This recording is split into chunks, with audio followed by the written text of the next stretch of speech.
Cine ești, ce ești și ce ai vrea să devii. Redescoperă-te și găsește drumul către tine. Toate acestea și multe altele într-un talk show pentru tine, despre tine, cu tine, la Câte în lună și în stele. Joi seara de la 8 la TV Arad. Fii tu însăți schimbarea pe care vrei să o vezi în lume. Mahatma Gandhi. Bună seara, bine v-am găsit! Știți foarte bine că eu sunt pasionată de tot felul de domenii legate de dezvoltarea personală și merg foarte mult pe zona spirituală, pentru că așa am simțit eu și simt eu o chemare încolo. Și ca urmare am urmărit tot felul de emisiuni, de altor colegi, de conferințe, de ce vreți voi. Cam tot pe ce am pus mâna, pe tot m-am uitat și bineînțeles că am rămas acolo cu unde a și rezonat. Urmărind de curând o conferință a lui Alexandru Antonie, pe care deja îl știți, cred că suntem la a 4-a întâlnire deja de-a lungul timpului, mi-a atras atenția un lucru legat de ceea ce se întâmplă cu noi, lucrul cu noi. Și aici când vorbim despre lucrul cu noi, mă refer la relația pe care o avem cu noi, relația pe care o avem în contextul social cu ceilalți, relația cu divinitatea, foarte fain. Și am zis că ar fi foarte fain, ar fi mișto să discutăm despre asta în seara asta. În concluzie, îl salut cu mare drag pe Alexandru, mă bucur tare să ne reîntâlnim. Bine ai venit, Alexandru! Bine te-am regăsit și bine v-am regăsit pe cei care ați participat deja la mai multe întâlniri și bine ați venit cei care sunt mai noi în zona asta de abordare în analiza personală, evoluție personală. Întotdeauna se vor găsi oameni din ce în ce mai atrași de tot ce se întâmplă în zona asta de dezvoltare personală și spirituală și cu siguranță în seara asta mai sunt și alți oameni care până acum n-au apucat să te cunoască sau să urmărească emisiunile făcute împreună, dar niciodată timpul nu-i pierdut. Dacă doriți, puteți să le căutați, emisiunile cu Alexandru, pe canalul meu de YouTube, le găsiți acolo pe toate și le puteți viziona când vă poftește inima.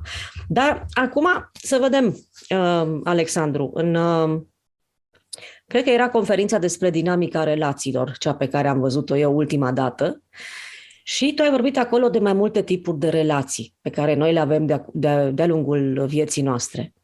Avem în primul rând o relație cu noi. O relație cu noi, apoi o relație, așa cum spuneam, cu ceilalți și apoi cu relația cu divinitatea. Hai să le luăm pe rând și să ne povestești puțin despre fiecare în parte. Da. Partea de dinamici de relații mie mi se pare un subiect foarte, foarte complex și întotdeauna foarte actual. Adică cumva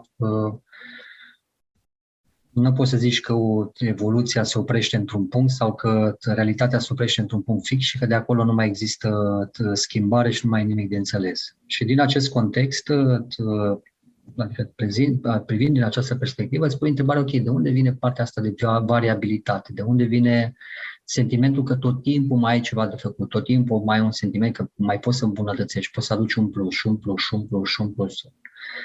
Ei, în momentul în care te uiți la nivel de profunzime, de tipuri de relații care se pot dezvolta, realizezi că, de fapt, în esență, relațiile pot să meargă pe 4 planuri diferite sau se dezvoltă pe 4 planuri diferite. Sunt relațiile care țin de modelul de interacțiune dintre tine și tine, modelul de interacțiune dintre tine și ceilalți fiind toate prezențele întrupate sau destrupate, ființe umane, mă refer, sau, în esență, poți să zici alte ființe, dar noi, în general, ne referim la ființe umane, după care reprezintă relațiile dintre tine și planul de creație. Și când vorbim de relația dintre tine și planul de creație, ne referim la acele aspecte care țin de parte, minerale, vegetale, animale și spațiul în care, efectiv, noi și ceilalți, mă refer la ființe umane, ne dezvoltăm interacțiuni. Cu alte cuvinte, care este mediul specific în care noi ne dezvoltăm și cu care avem niște relații. Și asta este relația cu mediul de viață.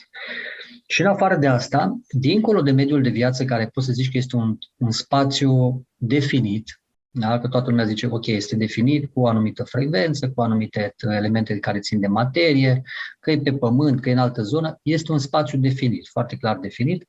Dincolo de acest spațiu definit există cel care cumva, sau acea forță, acea energie care cumva, prin prezența ei, generează o mișcare, care prin prezența ei generează apariția acestui spațiu în care se dezvoltă interacțiunile noastre dintre noi și noi și între noi și ceilalți, pe care îl numim Dumnezeu. Da? Ei, când vorbim de dinamici, ne referim la totalitatea interacțiunilor pe care noi le avem la nivelul fizic, la nivelul vital, la nivelul mental, la nivel emoțional și, dincolo de asta, la nivelul tuturor staturilor spirituale pe care le dezvoltăm. În esență, când noi vorbim de viața la nivelul terestru sau viața noastră de zi cu zi, de obicei restrângem câmpul de opțiuni sau de analize la nivelul fizic, vital, emoțional și mental. Da? După care mai avem o componentă spirituală care este văzută ca un tot unitar și cam tipurile astea sunt în zona de dezvoltare.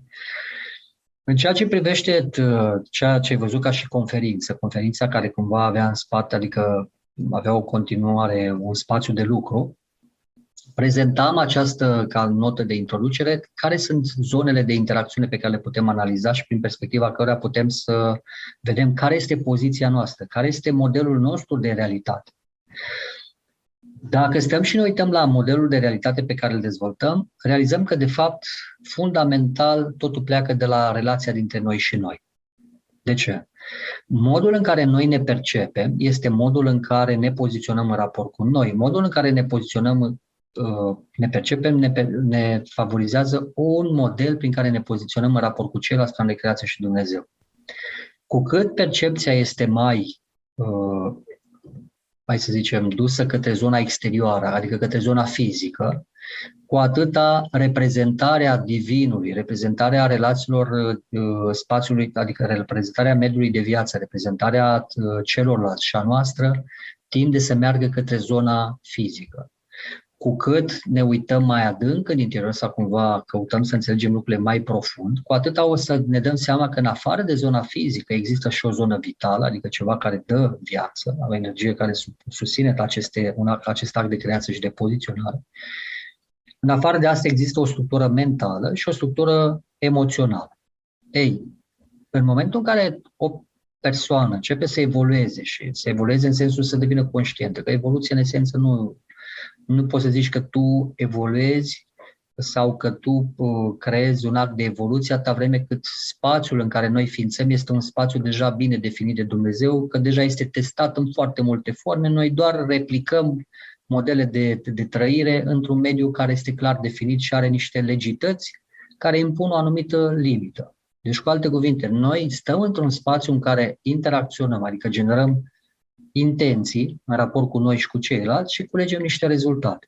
Modul în care percepem acele rezultate este modul în care formăm realitatea de răspuns, de interpretare a modelului pe care îl analizăm. În esență, dacă eu am un comportament, da? Am un comportament de un anumit fel și ca răspuns vine un răspuns care îmi favorizează o predispoziție de a da o anumită semnificație comportamentului meu, voi crea o realitate că lucrurile sunt în felul ăsta. Dacă îmi vine un alt răspuns, voi spune că este în felul celălalt. Dacă îmi vine un alt răspuns, adică dau o altă semnificație. Cu alte cuvinte, 10 oameni care sunt în încăpere, care generează același tip de comportament, dacă primesc informații, adică primesc un răspuns diferit de la mediu, vor genera 10 tipuri de realități. Sau 10 persoane... Că tu spuneai la un moment dat că transmitem o intenție. Din ce punct de vedere transmitem intenția asta? Cu atât mai mult cu cât, uite, sunt intenții diferite, reacții diferite, răspunsuri diferite. Păi, intențiile în general sunt asociate cu ceea ce dorim să trăim, la diverse niveluri. În momentul în care eu doresc să trăiesc o anumită experiență, setez o intenție, da? Și o transmit în afară, zic, doresc asta. Astea sunt intențiile pe care noi le generăm la nivelul conștient. Partea drăguță și mulțumesc de întrebare. Partea drăguță este că majoritatea intențiilor pe care noi le generăm, cel puțin din punct de vedere al personalității externe, sunt inconștiente. Adică au în spate un model de programare care cumva lucrează alternativ cu starea de conștiință pe care noi o dezvoltăm sau nu o dezvoltăm și care în esență scoate pe spațiul de conștiință niște tendințe pe care noi începem să le manifestăm, să le exprimăm și să generăm intenții care n-au nicio legătură cu direcția noastră efectivă atunci când suntem conștienți de noi. Este ca și cum în esență îți dorești să stai într-o relație de iubire cu partenerul tău, te duci acasă și te înfurii. După ce te-ai înfuriat, îți pui întrebarea, bun, dar care este motivul pentru care m-am înfuriat? Că eu nu-mi doream asta. Eu ceea ce îmi doream era să mă duc să-i spun că îl iubesc, că doresc să știe cât de mult îl apreciez, că doresc să știe că îmi doresc prezența lui în viața mea și, în esență, fac altceva. Mă duc și spun că nu-mi place aia, nu-mi place aia, că nu te mai doresc, pleacă, la. Și atunci, în loc să creez, să mă duc după intenția de bază pe care eu am în interiorul meu la un anumit nivel, pentru că mă asociez cu niște nivele exterioare care au o programare diferită de modelul pe care eu îl practic în interiorul meu, când mă identific cu modelul ăla exterior, practic o manifestare, da? Un set de intenții care generează în afară un răspuns care creează un efect diferit de ceea ce eu îmi doresc cu adevărat să trăiesc. Asta ce înseamnă? Asta înseamnă că undeva există, la nivelul definirii a lui eu, da? Relația dintre mine și mine, e nevoie să conștientizăm că eu pleacă de la identificarea cu corpul fizic, după care pleacă la identificarea cu corpul vital, după care mental, emoțional, și se duce în interior până într-un punct în care nu mai există loc de diviziune sau de separare dintr-un corp în altul, până în punctul în care te oprești la acea parte care ești cu adevărat fundamental tu. Asta ce înseamnă? Că plecând de la acea parte care fundamental ești tu și până la nivelul fizic există multe straturi. Toate acele straturi nu ești tu. Singura bucată din tine care ești tu ești acea bucată esență pe care au numit-o unii specialiști, în fine, mari specialiști, au numit-o ca fiind prezența ta spirit, da? Care nu este neapărat corpul fizic, spirit, ci este scânteia care stă la bază, că pentru că și corpul spirit este tot un corp. Da? Asta înseamnă că are deja o structură corporală. Bun, plecând de la ideea asta că relația dintre tine și tine, îți pui întrebarea, bun, relația dintre mine și mine la ce nivel?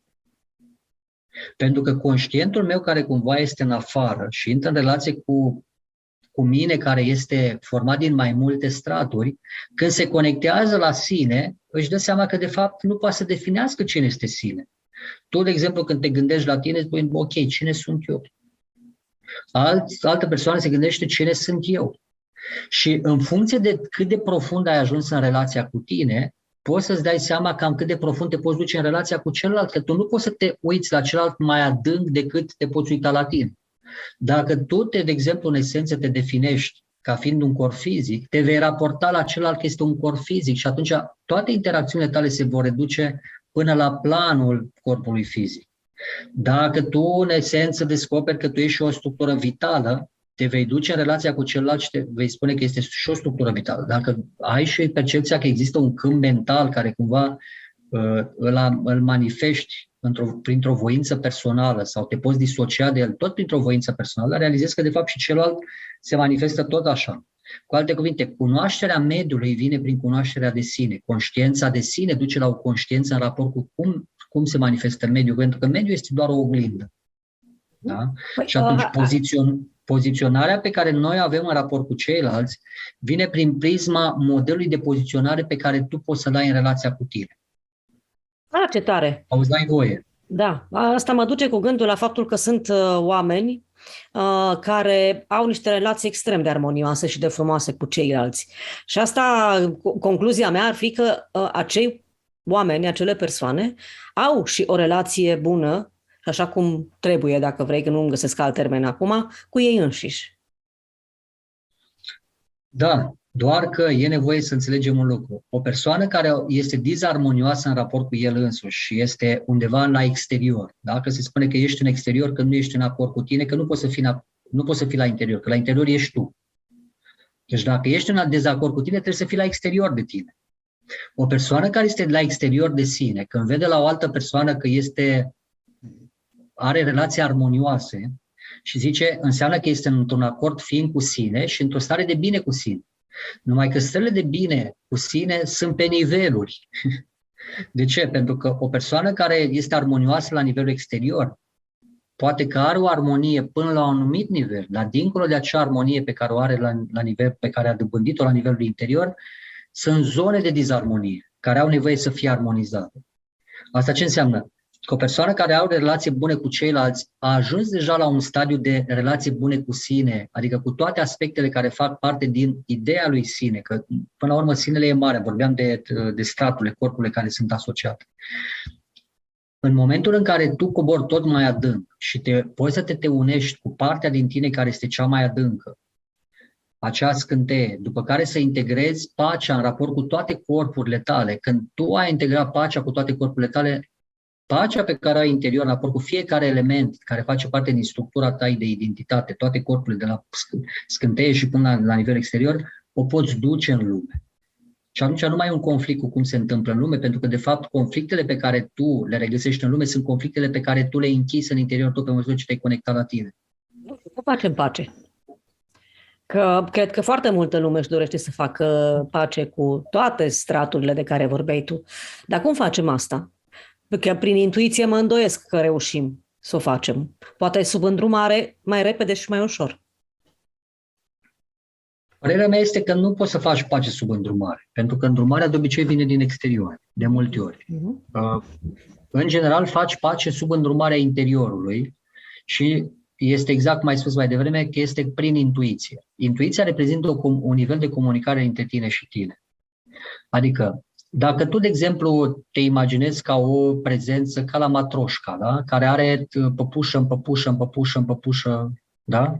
Sau hai să ne imaginăm ca și cum ai fi balon în balon, în balon, în balon, în balon, în balon. Și ai avea vreo 10 baloane.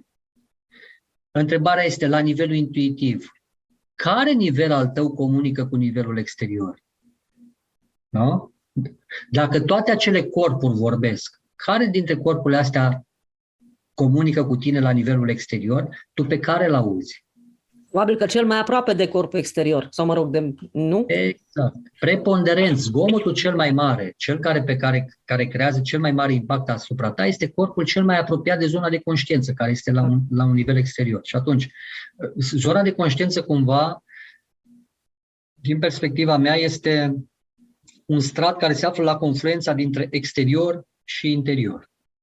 Asta ce înseamnă? Că conștiința cumva captează informații din interior și se spune că ești intern, că ești cu atenția pe interior, extern cu atenția pe exterior. Când această zonă de conștiință integrează elemente specifice, adică impulsuri, da, care vin pe mai multe niveluri, de la exterior, captează informația în exterior, când e de la interior la interior. Ei, în momentul în care tu îți muți atenția pe interior, cu siguranță, pe măsură ce îți vei duce atenția tot mai profund, vei descoperi că fiecare nivel, fiecare corp în parte păstrează o anumită amintire, un anumit tipar informațional, un anumit tipar de programare care generează o anumită vibrație. Dacă vibrația respectivă este armonioasă, în sensul că înregistrarea informațională a avut în spate o vibrație armonioasă, cu alte cuvinte, ai trăit o experiență de iubire, ai trăit o experiență de bucurie, atunci starea pe care tu o trăiești la nivelul exterior este una de armonie, da? La nivel de conștiință. E ca și cum te conecta la o amintire armonioasă. Dacă tu la nivel de corpuri ai amintiri, dacă le zic amintiri în ghilimele pentru că stări de prezență, în esență, noi le vedem ca amintiri pentru că raportat la momentul actual la care ne conectăm, ele sunt deja acolo, deci o amintire. Da?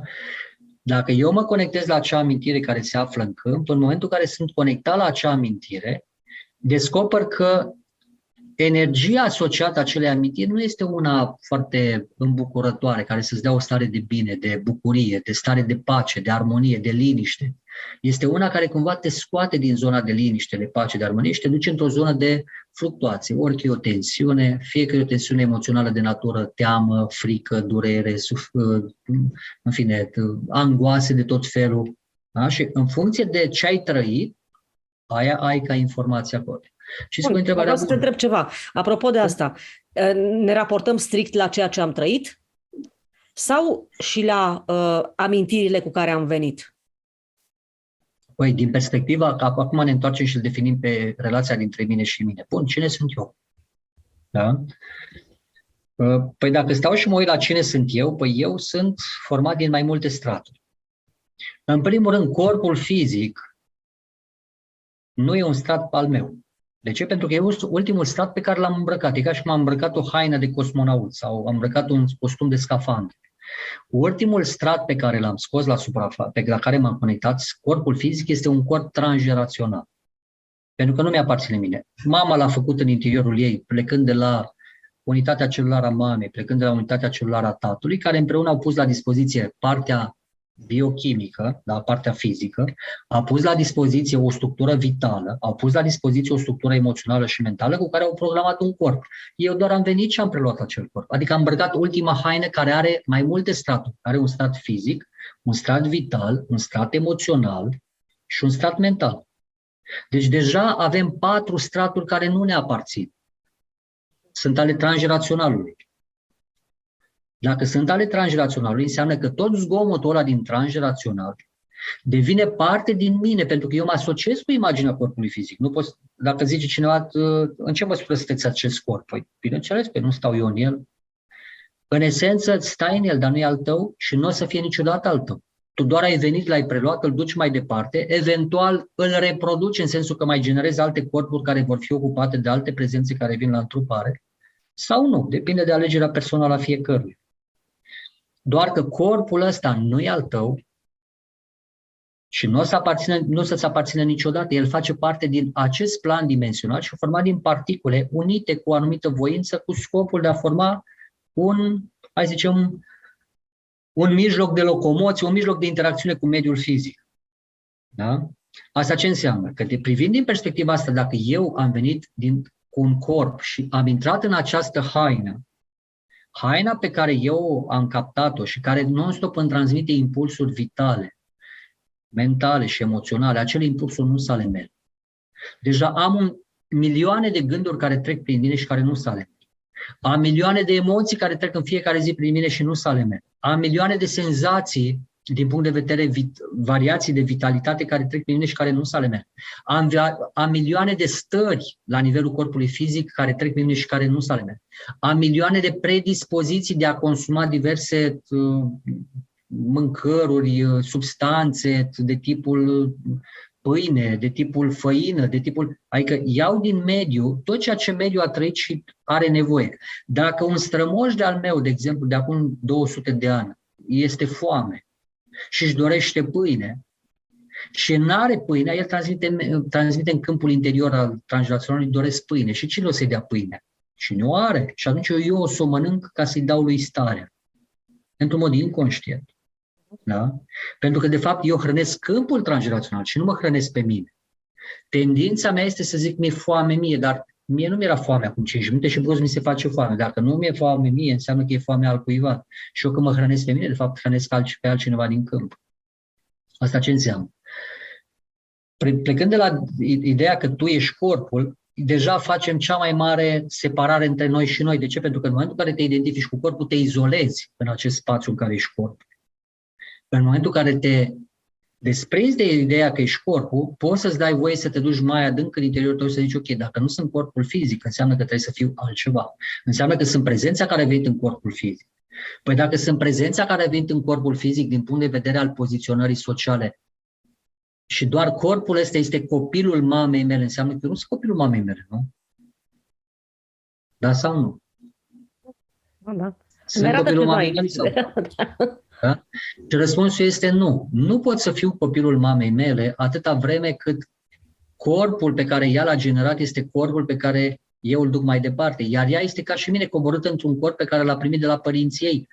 În esență, nici ea nu este copilul mamei ei și a tatălui ei. Pentru că noi suntem doar, venim din acea sursă, ocupând niște corpuri pe care unii la alții le punem la dispoziție. Privit din perspectivă trans-life, că o să ajungem și acolo, descoperi faptul că mama ta ți-a fost poate partener în altă viață, tatăl tău ți-a fost partener sau mama ți-a fost copil, tatăl ți-a fost copil, rolul pe care le regăsești și în viața asta. Te uiți ai relații cu mama ta și îți dai seama că de fapt tu ești părintele, poate în multe situații în relația cu mama, sau ai relație cu tatăl tău și îți dai seama că tu ești părintele. Sau ai relație cu copilul tău și îți dai seama că copilul tău de fapt este mai matur ca tine și vine dintr-o poziție în care ca și cum el te învață pe tine, ca și cum el este... Da? Și asta vine din faptul că poziționarea spirituală nu are nicio legătură cu poziționarea fizică. Și avem nevoie să o scoatem din context. Mergând mai adânc, ăsta e statul transgenerațional, care de fapt formează imaginea corpului fizic. Deci corpul fizic nu e al nostru, ea aparține transgenerațional. Merg mai adânc. Vine următorul strat, stratul de programare care ține de corpurile care țin din alte vieți. Păi stai un pic, dacă eu vin cu experiențe din alte vieți, suma tuturor experiențelor din alte vieți sunt datorate modului în care eu am interacționat cu mediul în diverse ipostaze și am generat niște forme de programare. Alea vin ca un strat suplimentar între conștient și cine sunt eu în profunzime. Păi dacă eu mă identific, asta ce înseamnă? Că de jur împrejurul meu am un fel de cămașă energetică în care sunt înregistrate atât de multe programe, atât de multe trăiri legate de toate pozițiile pe care eu le-am ocupat ca fiind în alte corpuri, în alte vieți. Poate am fost femeie de nu știu câte ori, poate am fost bărbat de nu știu câte ori, poate am murit ca și copil la naștere, poate am murit în pântecul mamei. Nu, eu corpul, eu nu am cum să mor. Da? Atenție, aduc în discuție un aspect extrem de important. Atâta vreme când înțelegi că tu vii și un corp, după care îl lași și mergi într-un alt corp, după care îl lași și după care mergi în esență nu există moarte. Ideea de moarte este o formă prin care, la nivel general uman, oamenii sunt duși într-o formă de autoanulare de sine. Doar corpul se distruge. În esență, tu n-ai cum să mori pentru că te duci într-o viață în alta. Și atunci, îți pui întrebarea, bun, cine ești tu? E acea parte din mine care se mută dintr-o secvență în alta, dintr-un mediu în alta, dintr-o experiență în alta, dar nu moare. Iar partea care moare sau care se stinge este partea care este asociată să formeze un corp fizic sau alte corpuri, după care sunt disociate pentru a juca alte roluri. Dar nici ele nu mor, sunt doar adunate să formeze cu un singur rol, cu o anumită funcție, după care sunt eliberate din funcția respectivă. Este ca și cum ai zice, mănânc o bucată de pâine. Înainte să mănânci bucata de pâine, pâinea adică particule care formează pâine, formează o pâine. După ce ai mâncat-o, particule care formau pâinea formează corpul tău. După ce le-ai eliberat prin actul de digestie și eliberat de excreție și toate cele, particule care formau corpul tău acum formează fecalele. După ce ele au trecut prin mediul de disociere, intră în integrarea și formează plante. După care intră și formează animale. Și atunci cumva sunt particule care fac parte dintr-un circuit, formând mai multe corpuri, dar care în esență nu mor, ci doar se transformă. Asta înseamnă că nu există moarte, ci doar o curgere firească a normalului în manifestare. Plecând de la această perspectivă, dacă este doar o curgere, înseamnă că eu ca și prezență îmi formez corpuri care îmi sunt utile pentru o anumită secvență de drum, pe care după aia le dizolv ca să merg la următoarea secvență de drum în care am nevoie de un alt corp.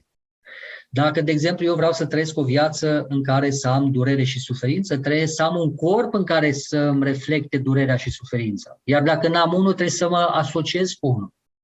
Dacă părinții mei sau linia de familie în care mă nasc are cumva în activ, undeva în profunzime, dureri și suferințe, intru în acel corp și aduc la suprafață din subconștientul de familie toate acele dureri și toate acele suferințe ca să le transform în ce? În forme de programare care să mă ajute să cobor în durere și suferință, ca să pot să o trăiesc, că dacă nu, nu pot trăi. Are sens? Are, da? Cum să nu? Bun, mergem mai departe în relația dintre mine și mine. Pe măsură ce pierd corpurile, în momentul în care fac regresii în spațiul dintre vieți și mă duc spre casă, pas cu pas îmi dau seama că pierd forma umană, deci nu mai sunt stelat cu mai multe brațe sau cu mai multe capete, ușor, ușor mă duc în sferic, după care mă duc în structuri tot mai mici, până la un moment dat când o să ajung numai o structură foarte fină de câteva particule.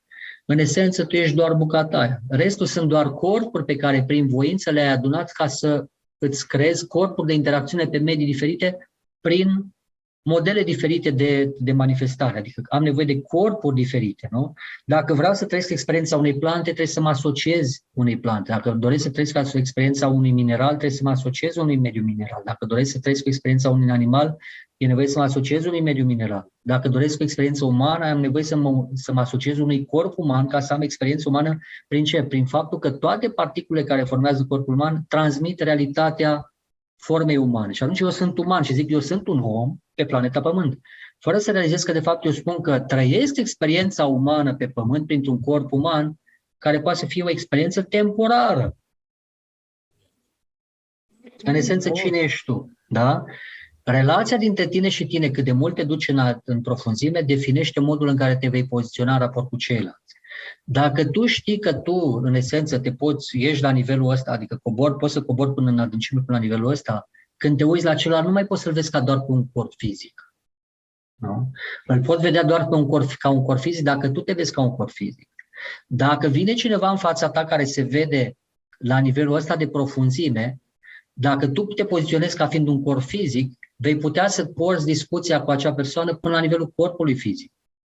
Dacă te vezi mai mult, vei putea să duci discuția până la nivelul la care coborâți împreună. Da? Și atunci, mediul de asociere în spațiul de relaționare este unul foarte simplu. Întotdeauna îți vei căuta partenerul care te vede unde? Care te vede la ce nivel de conștiință ai coborât. Dacă eu am spațiul de conștiință deschis până la un anumit nivel, am nevoie să interacționez cu un partener care percepe până la nivelul ăla. Dacă percepe mai mult, nu-l înțeleg. Dacă percepe mai puțin, am sentimentul că își bate joc de mine. Că de fapt el nu mă înțelege. Da? De ce? Pentru că neînțelegându-te ca și partener, nu are cum să se poziționeze în așteptarea ta, în nevoia ta, pentru că el nu te vede, nu te percepe. Cu cât ești mai profund conectat la tine, cu atât ai nevoie de lângă tine de un partener în egală măsură conectat la sine. Interesant ce ai spus, dar ce facem cu relațiile de cuplu? Cum se întâlnesc doi oameni? Cum ajung să aibă aceeași frecvență, iar după aceea se întâmplă ceva între ei? Da. Raportat la partea de cuplu, în momentul în care două persoane se întâlnesc și unul, de exemplu, este, apropo de experiența multor persoane, unii sunt vegetariani, alții sunt carnivori, probabilitatea ca cei doi să se întâlnească și să formeze o anumită unitate este foarte mică. Dacă tu, de exemplu, te duci la partea de masă și mănânci ceva și celălalt mănâncă altceva care nu este neapărat în acord cu tine, probabilitatea să fii împreună cu el este mică. Sau dacă tu, de exemplu, bei apă plată și te duci cu un partener care consumă o sticlă de vin sau 2 sticle de vin, de 3 sticle de vin și are un miros specific conform cu ceea ce consumi, probabilitatea să-ți dorești să-l ții în brațe, să stai cu el, să dormi cu el, scade pe măsură ce stai tot mai mult în acel spațiu, tot mai mult, până când îți dai seama că de fapt s-ar putea să nu fie despre tine mediul în care stai. Ei, privind din această perspectivă, două persoane care cumva sunt asemănătoare din punct de vedere al consumului alimentar, din punct de vedere al consumului informațional, din punct de vedere al consumului al informațiilor care vin pe zonă mentală, emoțională, că au aceeași predispoziție de a înțelege, de a se extinde, de a se dezvolta sau de a sta în același spațiu sau de a se reduce din punct de vedere vibrațional. Când doi oameni evoluează sau stagnează sau se duc din punct de vedere vibrațional mai jos într-un mod asemănător, ei pot să rămână împreună. În momentul în care ei au o dinamică diferită, în sensul că unul merge într-o anumită vibrație, altul merge într-o altă vibrație, din punct de vedere al capacității de a crea o unitate, această posibilitate dispare, pentru că dispare chiar zona de interacțiune, zona de întâlnire. Este ca și cum cele două aspecte se disociază. Unul este pe o anumită zonă, unul este pe o altă zonă. Unul comunică în limita celuilalt de înțelegere, iar celălalt acceptă și rămâne în relație pe limita lui de înțelegere.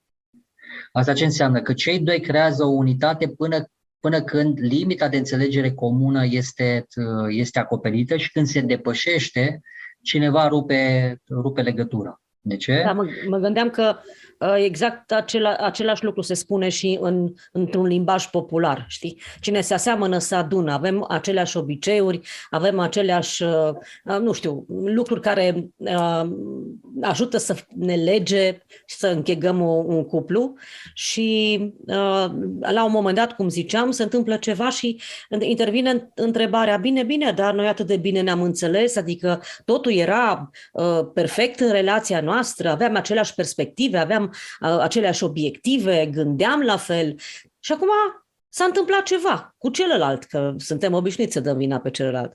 Deci, uite, vine, cum ce spui tu, vine ca un răspuns firesc la o întrebare care chiar cred că macină multă lume. Da, în esență, poziționarea de genul ăsta este absolut normală.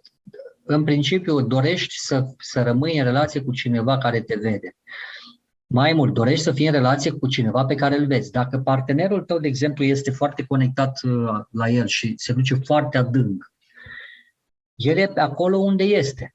Dacă tu îl aștepți să fie pe un alt corp și să interacționeze cu tine de pe corpul pe care tu stai, n-ai cum. Deci dacă tu ești la nivelul interior, poți să ieși în afară să ieși pe un corp, dar dacă tu ești la nivel exterior, n-ai cum să te duci pe un corp mai profund. Și sunt foarte multe cazuri în care anumite relații se întâmplă în sensul că două persoane se asociază, creează o unitate de cuplu, dau la o parte atracția, care de multe ori este atracție sau o motivație, da?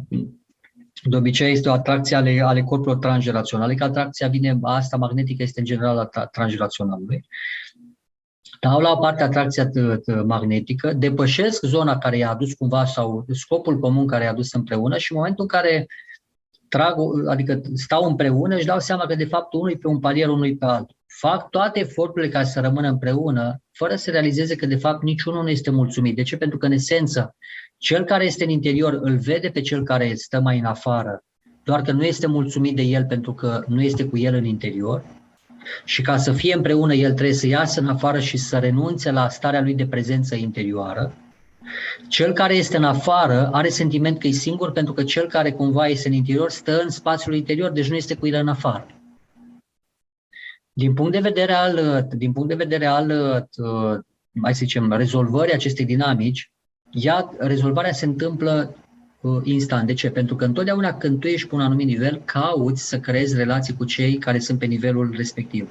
Dacă tu ești foarte mult în interior, tot timpul transmiți la nivelul ăla interior că cauți pe cineva care să fie împreună cu tine, pentru că în esență noi căutăm să fim împreună cu ceilalți. Cu alte cuvinte, îți cauți partenerul pe nivelul vibrațional pe care ești. Dacă partenerul tău de cuplu, chiar soț și soție, se află pe un alt palier vibrațional decât tine, în momentul acela când tu emiți să zicem, ca un aparat de emisie, el nu te percepe, pentru că tu emiți pe o bandă. Cine te percepe? Cine e pe banda respectivă? Și brusc te trezești că în viața ta vin niște persoane, da, care fac parte din zona respectivă de unde tu ai emis, care cumva îți închid nevoia și atunci îți pui întrebarea, ok, ce fac în momentul de față? Pentru că pe de o parte ai o relație clar definită cu cineva în care ești implicat la nivelul fizic, iar pe de altă parte îți vine cineva care cumva împlinește acea nevoie de prezență, de comunicare la nivel de prezență pe aceeași bandă. Da? Asta pentru cineva din interior. Același lucru pentru cineva din afară. Cel care este mai în afară decât celălalt partener, el dorește să creeze o unitate cu cineva. Chiar dacă ei doi împreună creează o unitate de familie, măcar declarată din punct de vedere al identității, ei faptic nu sunt împreună. Fiecare emite pe banda lui nevoia de a fi împreună cu cineva. Poate de multe ori inconștient, poate că nu-și dorește neapărat să caute pe cineva, ci pur și simplu dorește să fie cu cineva. Și emițând, pe legea atracției este legea vibrației, pe legea vibrației este legea atracției. Vibrezi pe un anumit palier și atragi ceea ce ești. Și atunci își atrag persoane care sunt asemănătoare. Și brusc în jurul lor apar persoane care, culmea, întrunesc toate așteptărilor, nevoilor lor. Cu alte cuvinte, se regăsesc pe ei în ceilalți. Și din nou apare întrebarea, ok, a venit în viața ta cineva care este mult mai apropiat decât ceea ce partenerul este ca și prezență și emite. Și întrebarea se pune, ce faci? Te duci și te împlinești în sensul că te duci în relație cu cineva care te vede, te simte, într-o relație în care îl vezi, îl simți, sau rămâi într-o relație în care partenerul poate te vede, te simte, dar tu nu îl simți pe el și nu îl vezi pe el, sau invers, într-o relație în care tu îl vezi pe partener și îl simți, dar el nu te vede și nu te simte pe tine și stai într-o stare de singurătate continuă. De ce? Pentru că doi oameni care stau într-o relație și sunt pe paliere diferite, din punct de vedere perceptual, ei în esență sunt singuri. Ei sunt împreună doar ca și corpuri fizice, pentru că corpurile respective s-au întâlnit și ele sunt cele care creează bondul, legătura între cei doi. Dar cei care se află în acele corpuri, apropo de discuția de la început, cei care se află în acele corpuri, în interiorul lor, ei sunt altcineva. Ei sunt pe alte frecvențe și dacă sunt pe frecvențe diferite foarte mari, în sensul că se asociază cu planuri de manifestare care cumva sunt la diferențe foarte mari de percepție, ei nu se mai întâlnesc în forul interior. Și spune întrebarea, bun, dar cum s-au identificat în prima fază? Cum s-au regăsit în prima fază? Și răspunsul e simplu. În momentul în care tu, nevoia de bază nevoile de bază sunt de obicei asociate cu corpul fizic. În momentul în care mergi într-o relație, în momentul în care ești singur, tendința, și vrei să fii cu cineva, tendința este să te identifici cu tot corpul fizic. Începi să ai grijă de el, îl pregătești, e ca și cum îl pregătești pentru o întâlnire, o prezumtivă întâlnire, adică vrei să fii cât mai pregătit să fii în zona de valori a celui pe care ți-l dorești în relația cu tine. Adică să fii cumva, să răspunzi exact ceea ce caută celălalt. Și îl pregătești, cu alte cuvinte ceva, și te asociezi cu corpul. Cu cât te asociezi mai mult cu corpul, de fapt te asociezi cu vibrația, cu transgeraționalul. Și intri în vibrația transgeraționalului. Și atunci dai energie transgeraționalului, transgeraționalul cheamă către sine pe cineva care este asemenea lui, îți vine un partener perfect potrivit pe ceea ce te interesează pe tine, creezi o primă legătură, care poate să dureze de la zile, la săptămâni, la luni până la ani, după care în momentul în care începi să te relaxezi pentru că cumva ți s-a împlinit nevoia de bază, cu alte cuvinte, din punct de vedere fizic, e securizat, ca să zic așa, din punct de vedere mental, e securizat, din punct de vedere emoțional, e securizat, cu alte cuvinte, din punct de vedere al identității externe, ai un partener, ăla e momentul în care intri în backup mai jos, adică te duci în partea de interior, te duci tot mai profund, tot mai profund, tot mai profund și îți dai seama că, de fapt, corpul cu care te-ai asociat, nivelul ăsta de interacțiune pe care l-ai creat, a fost un nivel primar, dar care nu are nicio legătură cu cine ești tu în spatele costumului. Și îți dai seama că, de fapt, costumul la care te-ai asociat, poza cu care te-ai asociat, modelul de viață pe care l-ai prezentat ca fiind tu, nu ești tu. Același lucru face și partenerul. Pe măsură ce se relaxează, că, atenție, stresul cel mai mare la nivel uman este că ceilalți nu ne acceptă așa cum suntem. Și ăsta este motivul pentru care majoritatea noastră facem continuu compromisuri. Continuu, renunțăm la noi, renunțăm la visurile noastre, renunțăm la ceea ce ne reprezintă, de teamă că să nu fim singuri sau să nu fim respinși pe modelul nostru. De teamă să nu fim răspunși pe modelul nostru, ne este teamă să spunem ce este, care sunt gândurile noastre, care sunt adevărurile noastre emoționale, care sunt realitățile pe care real le trăim în interiorul nostru, pe care nu le transmitem. Sunt secretele noastre cu care stăm în cușca noastră singuri. În momentul în care le exprimi în afară, probabilitatea ca pe care oricum nu ți dorești în viața ta să plece este foarte mare. Și ca să nu plece și să-ți rupă starea de stabilitate primară pe care ai creat-o cu ei și care îți dă sentimentul de stabilitate personală, nu o faci. Și atunci el nu știe, partenerul, adevărul tău, tu nu știi adevărul lui și toată lumea trăiește într-o psihoză de mințire. Tu ai sentimentul că celălalt te trădează, dar știi sigur că te trădează pentru că nu-ți spune niciodată adevărul. De ce nu spune adevărul? Că dacă îți spune adevărul și adevărul lui, al ei, ca și persoană, diferă de modul în care tu ți-ai format imaginea despre ea, în momentul acela prima tendință este să-l părăsești. Și teama că va fi părăsit îl face să nu-ți spună adevărul. Și la fel invers. Ca nu cumva să te părăsească, să te lasă singur, să mai știu eu ce, nu îi spui adevărul. Fără să realizezi că, de fapt, formă prin care poți să te duci într-o asociere cu cineva care este asemănător ție, este să te disociezi de legăturile care cumva nu oglindesc cine ești tu în profunzime, nu la stratul de din afară. Adică dacă tu știi că la nivelul fizic ești acceptat, da? Ai fost acceptat într-o relație și cumva pe modelul fizic pe care îl ai deja o primă relație, înseamnă că modelul fizic nu este atât de urât cât să nu poate fi suportat într-o relație de cuplu, nu? Corect? Nu e atât de respingător, nu e atât de mai știu eu ce ciudățenie. Asta înseamnă că dacă ai deja în spate o primă experiență, înseamnă că ceva e ok. Dacă n-ai nicio experiență, înseamnă că nivelul de autoblocare de sine este atât de mare încât pur și simplu e nevoie de lucra la niște substraturi de definire a cine ești tu și la nivelul de respingere între tine și tine. În esență, între tine și transgenerațional, că corpul nu e al tău, e al transgeneraționalului. Tu nu te respingi pe tine, tu respingi transgeneraționalul. Și dacă mama se respinge pe sine, tu nu faci altceva decât respingi corpul pe care mama îl respinge. Dacă tata se respinge pe sine, tu respingi un corp care oricum este respins anterior, că ești deja preprogramat să-l respingi. Până tu îl iubești peste programarea lor, durează ceva timp.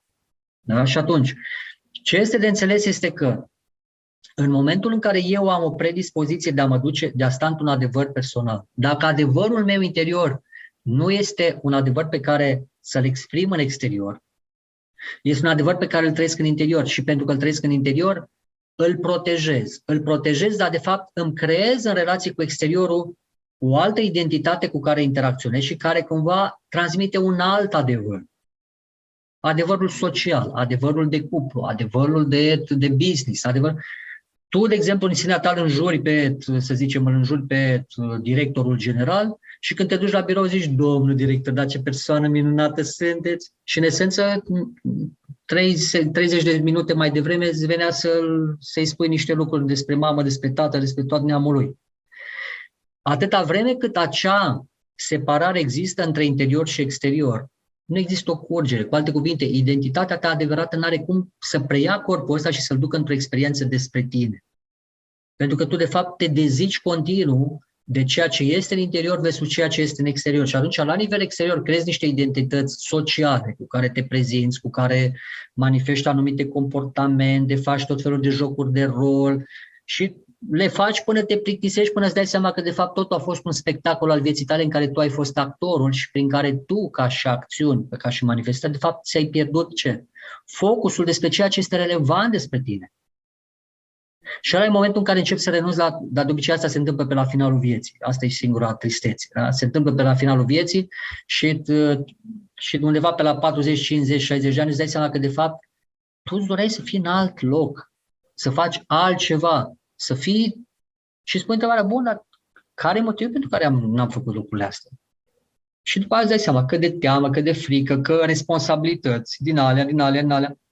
Și îți dai seama că de fapt te-ai auto-hipnotizat să-ți creezi o realitate, adică o poveste, prin care să rămâi fidel imaginii unei personalități la care ai aderat și care n-are nicio legătură cu tine. Da?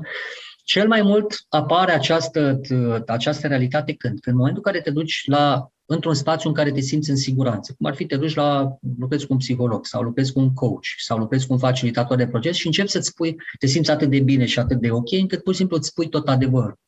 Ei, în momentul în care îți spui adevărul și începi să te auzi, îți dai seama în ce zonă de autoanulare a propriei identități, a valorilor tale profunde, a ceea ce tu ești, ce cauți, ce-ți dorești cu adevărat ești. Doar într-un mediu din acela în care ești 100% securizat, în sensul că te simți în siguranță și știi că acolo poți să te exprimi pe tine, să te auzi pe tine.